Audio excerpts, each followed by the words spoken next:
for sure, what's left of it.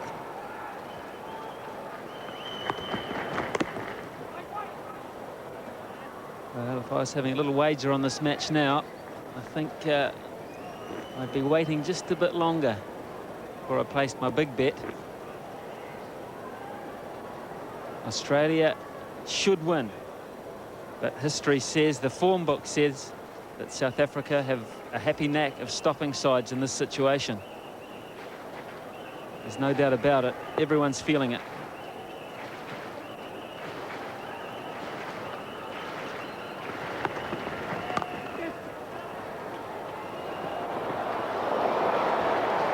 Well, that was a risky single, even though Bevan is like lightning between the wickets, because the bounce of the ball was in favour of the fieldsman Cullinan.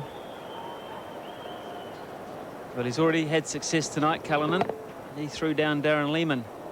And I think if this had a hit, he'd have been gone. Needless.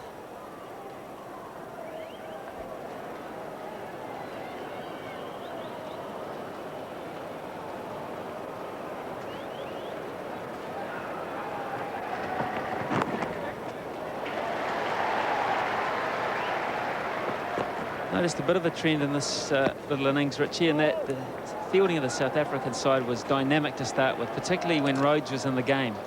But he's gone out of the game, and other players have come into it, and they haven't reacted as positively as Jonty.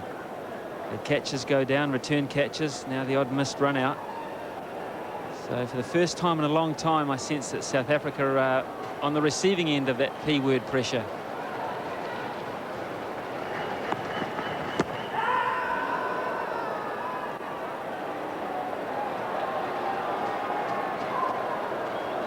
Quite despair, but it's bordering on it at the moment. I was surprised by the caught and bowled that he put down, and the look on the face isn't that different after this one.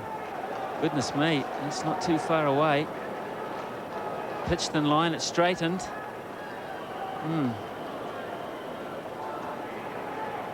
Maybe worth another look that from this angle here. It's pitched in line, it's straightened. Midland leg, pretty good.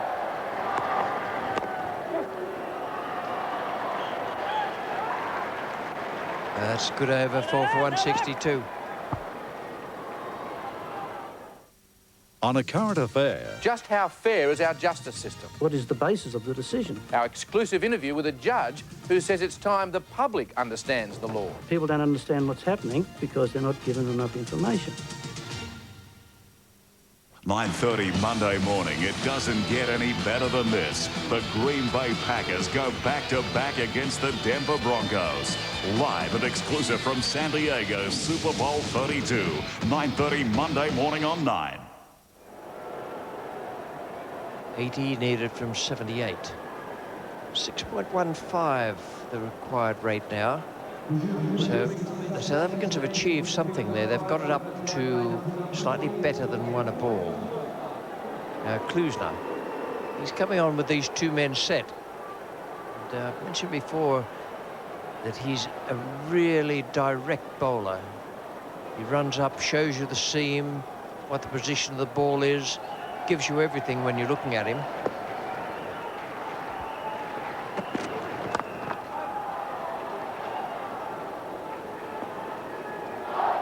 All of a sudden, we're just saying that Jonty Rhodes had disappeared, and so he had. The Australians didn't seem to be hitting the ball to him. Not deliberately, I suspect, but just because of the way the game was going. Well, that was a wonderful run out. He pulled off early.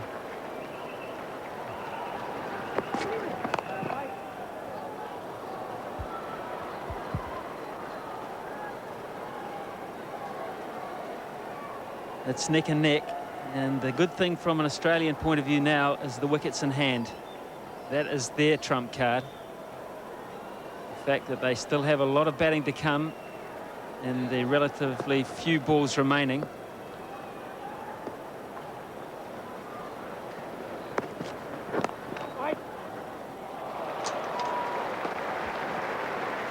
It's beautifully done. Jacques Callis.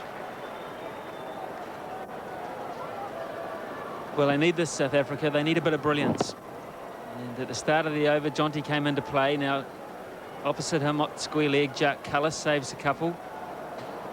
Got to claw their way back into this.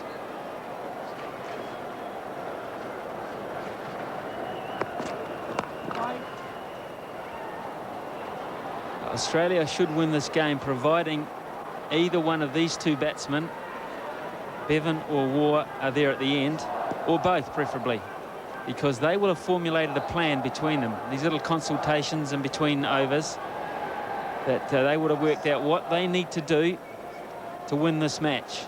The problem is with chasing sides is when batsmen in have formulated a plan get out, the new guys coming in don't know the plan. That's a pretty good shot.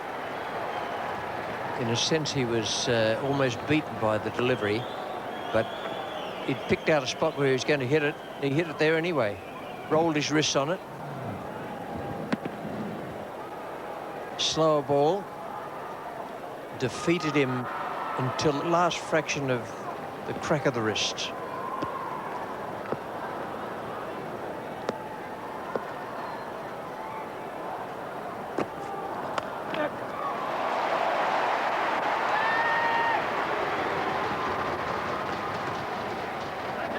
Four for 166.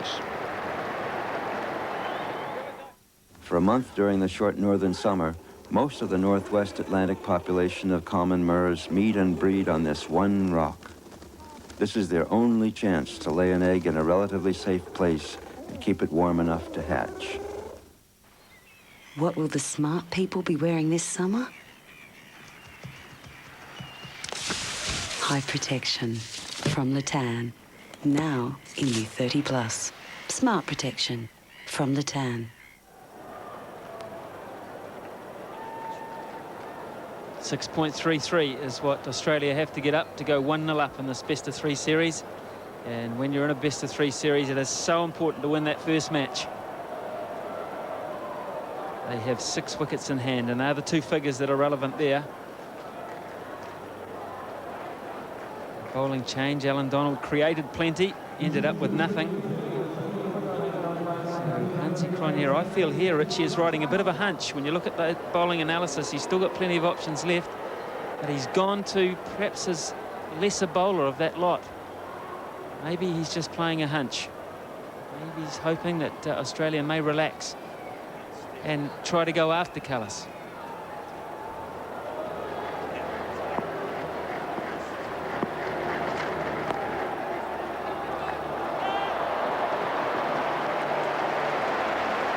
That's brilliant running. Very good work from Bevan, because Steve Waugh for an instant wasn't quite sure where the ball had gone. And Bevan raced through, probably called him, might have just been a nod.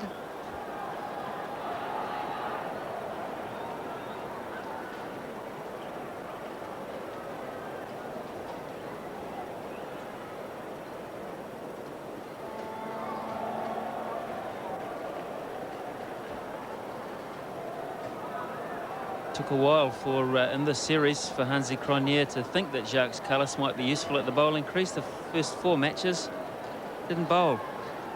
Then he came on against New Zealand, picked up a couple of wickets, and has had a stint ever since.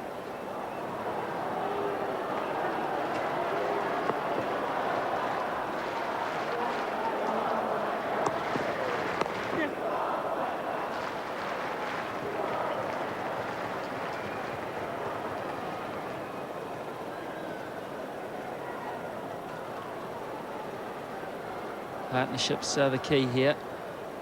Good partnership for the 3rd wicket. And now an excellent partnership developing for the 5th wicket.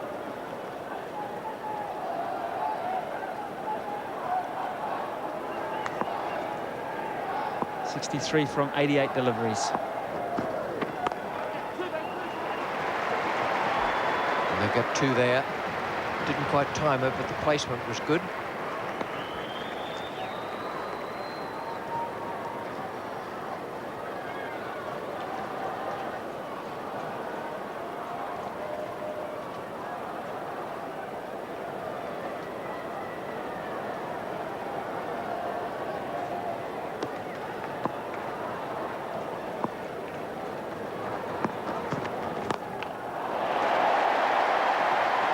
again, not quite the timing it had wanted, but still 2 runs. And a confident stroke down the track to Callis. They both have decided that Callis has to go. Yeah, I think that's what he was thinking there, Hansi Cronje. I think he was hoping for a bit of this. He couldn't get through, so he wanted to try and free the Australians up. And I think we've noticed that, particularly with War on strike. He's a lot more adventurous to Callis than obviously he would be to Donald.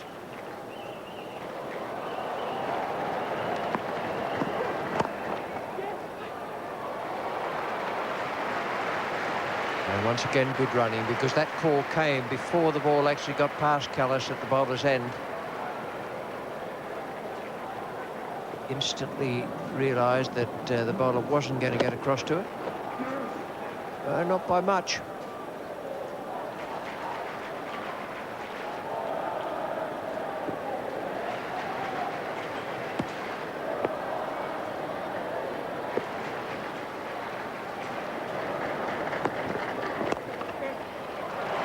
Nice stroke.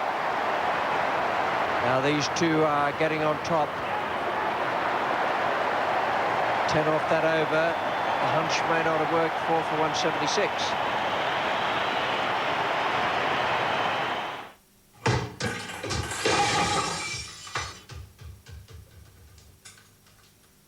It's a pink lady and she hasn't got any clothes on and she's sort of leaning back. She hasn't got any clothes on, she's leaning back on this pole, which is the lamp. It was sort of like a pink lady and she had all these drapes coming down.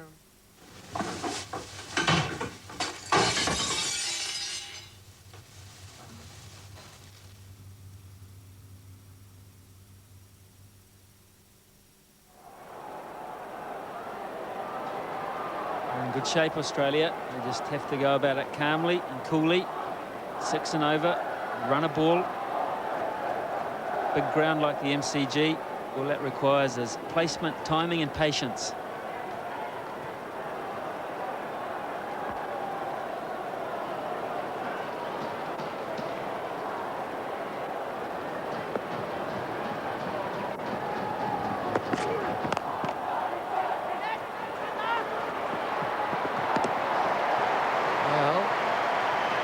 The fieldsman at mid-off won't be all that popular there because he didn't attack the ball at all.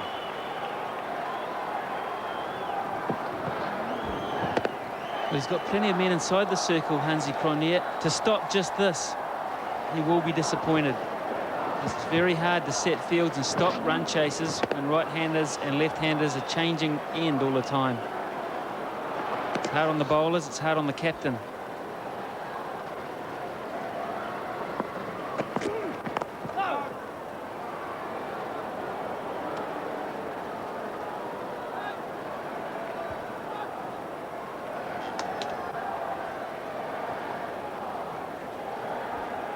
There's always a lot of conjecture about field placings, but you see there's 2 on the onside. Stephen Moore, and on the offside, 3 men inside the circle, all trying to prevent singles.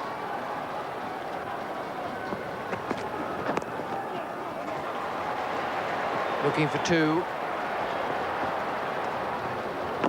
Oh, well backed up. There's a wild throw, and the keeper can only just brush it with his fingertips. Well, this is Sean Pollock. I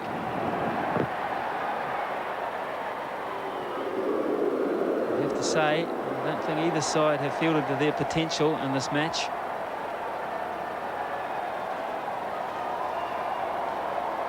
There's a problem here. The captain's having a little chat. Sure, it's that friendly. Finished very abruptly.